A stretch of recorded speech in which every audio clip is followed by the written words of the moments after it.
क्या आप जानते हैं राजा हरिश्चंद्र की पूरी कहानी? आइए जानते हैं। हरिश्चंद्र अयोध्या के राजा थे और इक्ष्वाकु वंश में जन्मे थे।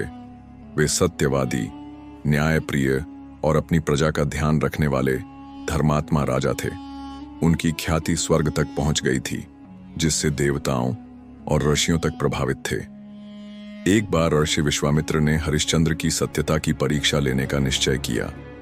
उन्होंने राजा हरिश्चंद्र को एक सपना दिखाया, जिसमें हरिश्चंद्र को कहा गया कि वे भगवान को यज्ञ के लिए अपना राज्य दान करें। हरिश्चंद्र ने जागते ही अपना राज्य विश्वामित्र को दान कर दिया और राज्य से निकल गए।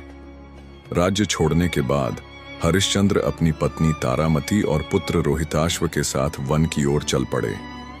विश्वामित्र ने उनसे दान के बाद दक्षिणा की मांग की। हरिश्चंद्र ने कहा कि वे गरीब हो गए हैं, लेकिन वह दक्षिणा किसी भी तरह देंगे।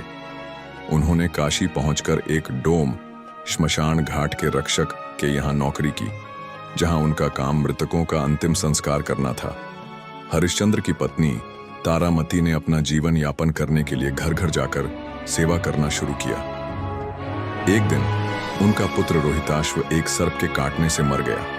तारामती ने रोहिताश्व के शव को श्मशान ले जाकर अंतिम संस्कार के लिए अपने पति हरिश्चंद्र से अनुमति मांगी। हरिश्चंद्र को यह नहीं पता था कि यह उनका अपना पुत्र है। उन्होंने नियम के अनुसार अंतिम संस्कार के लिए शुल्क मांगा। तारामती ने रोते हुए कहा कि उनके पास कोई धन नहीं है। यह देखकर हरिश्चंद्र को बड़ा दुख हुआ, लेकिन उन्होंने धर्म के नियमों का पालन करते हुए सत्य और न्याय से समझौता नहीं किया। हरिश्चंद्र और उनके परिवार की इस कठिन परीक्षा को देखकर देवता और अर्षि अत्यंत प्रभावित हुए। भगवान ने हरिश्चंद्र के सत्य और धर्म की परीक्षा को समाप्त कर दिया। उन्होंने हरिश्चंद्र के पुत्र रोहिताश्व को पुनर्जीवित कर दिया। विश्वामित्र ने उनका राज्य और वैभव वापस कर दिया।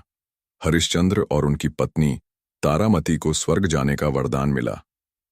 राजा हरिश्चंद्र की यह कथा हमें यह सिखाती है कि सत्य और धर्म की राह कठिन हो सकती है, लेकिन अंततः यही मार्ग विजय और मोक्ष की ओर ले जाता है। हर हर महादेव।